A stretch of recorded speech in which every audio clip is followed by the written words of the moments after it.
Hello everyone, and welcome to a very spooky episode of System Shock.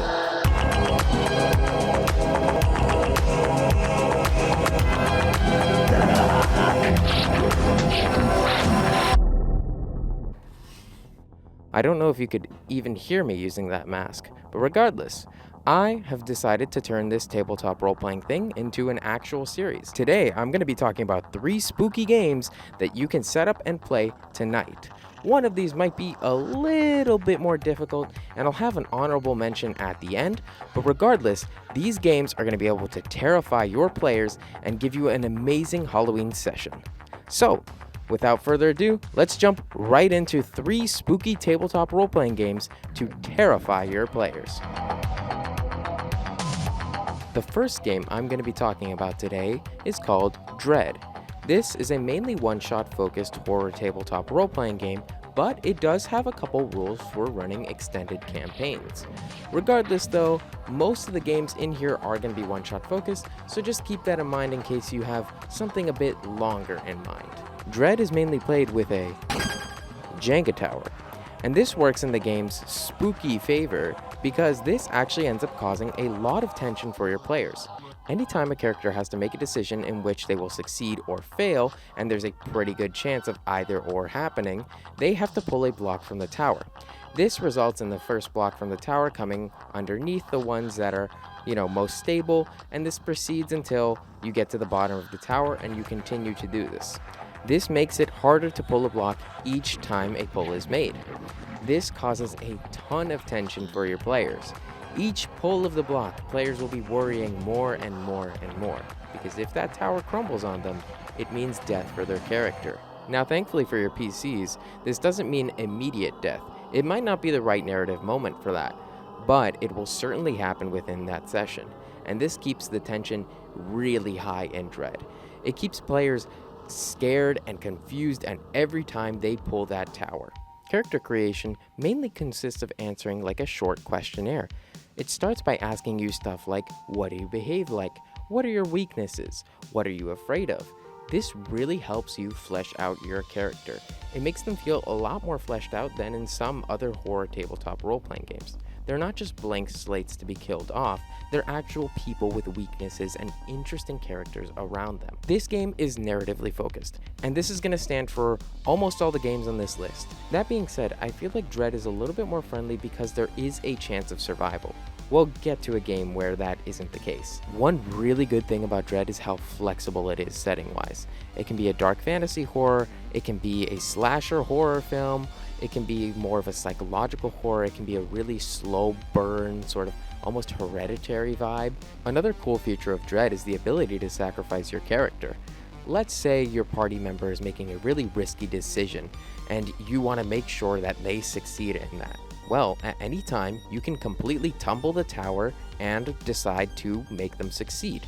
However, as the tower crumbles, this will mean death for your character.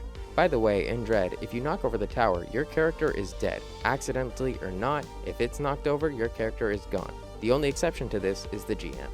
Again, it just is played with a Jenga tower, and this gives it a lot of familiarity to players. This makes it really easy to pick up and play because you just pull blocks instead of rolling dice and using stats and all that stuff. It's a really fun role-playing game that you can bring to non-TTRPG players. The next game I'm going to be talking about is called 10 Candles. Now this is a role-playing game that I should have a physical book in front of me for, so give me a second.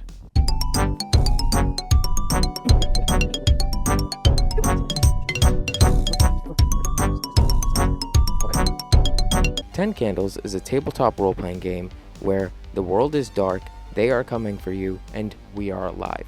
But not for long. 10 Candles is a very atmospherically pleasing game. It is played with quite literally 10 candles around a table in front of a bowl in which you have a little bit of water, in which you have a ton of index cards that you will write parts of your character, and then you will burn these as you expend them. This is just atmospherically beautiful. If you want something that is aesthetically going to terrify your players, definitely go with 10 Candles. 10 Candles is mainly a narrative game in which you are describing what you're doing, But the minute that you do something that requires a conflict roll, something that might be challenging for your character that they may or may not succeed at, you will take a roll from the die pool.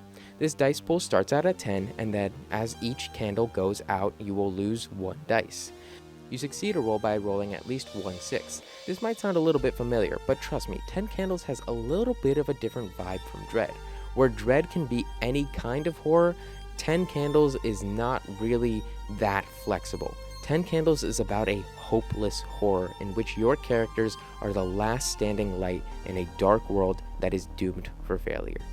Character creation is also pretty simple, but it might take a little bit longer than just filling out a questionnaire because of kind of this setup vibe that it has you go for. This includes you writing down some traits for your character, a vice and a virtue at first. A vice is something that is positive, something that creates, more better situations. It solves more problems than it causes. Now, each of the candles represent a scene, and when they go out on a failure or accidentally, you will proceed to the next scene, in which you will establish truths.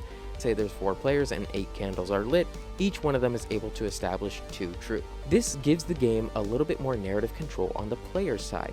Along with this, there's a really special mechanic in which your players will take a voice recorder, whether it be just a recorder on your phone or even a tape recorder for added aesthetic, in which they will give a final message as their characters. This is then played at the end of the session, which just gives it a really nice conclusion. There is another RPG that I hopefully want to talk about someday that also shares this mechanic, but in a much more somber way. Oh, okay. Well, continue. Watching whoever wrote Love with Heart burn up in the middle was so cool. Dude, this whole thing has been like weird. Both Dread and 10 Candles are pretty easy to learn, one-shot focused, and pretty similar in terms of mechanics. So if you want to pick one of these but aren't sure, I just suggest that you look at what setting that you want to play in. If you want an apocalypse, hopeless horror where all the characters are going to die, go with 10 Candles. If you want a fun slasher flick sort of thing, go with Dread. Either one works. I think they're both great games, but I think 10 Candles might be a little bit more niche than Dread.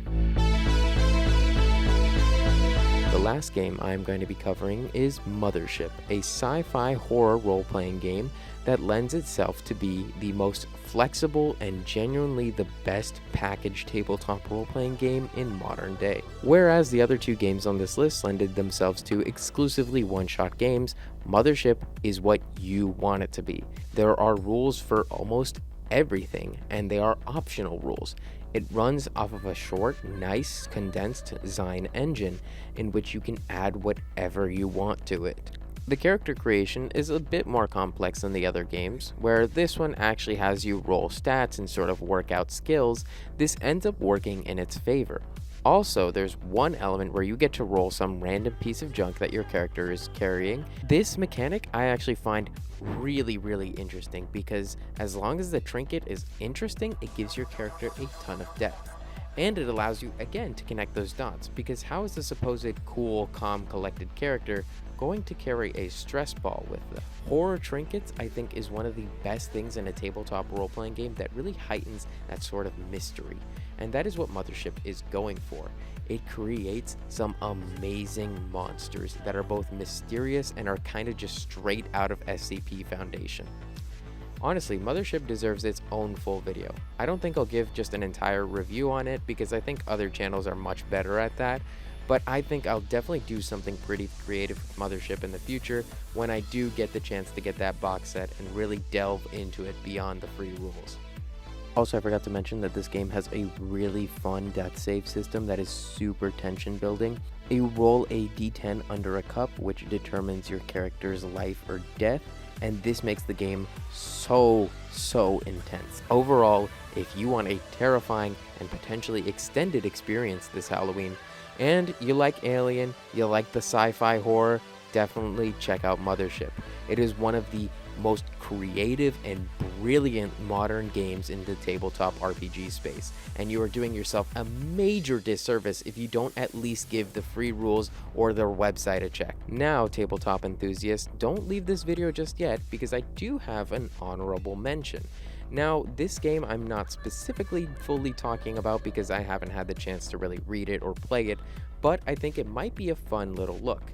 It's called Campground, a slasher summer camp sort of horror game that is built directly off the D25E system. I recommend this game because if you have some really stubborn 5e only players, this might be their final little push to get them to actually try other games. That about does it for this video. Thank you for joining me on this horror tabletop adventure, and I hope you found a game that is interesting enough that you'll check out. If not, I hope that at least one of these haunts you into the future so you can try it out. Just like that looming shadow in the corner over there. Regardless, everyone, I hope you have a happy Halloween, enjoy some horror tabletop role-playing games, and you shift it up with a new system.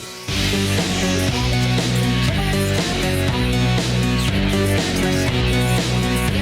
right back.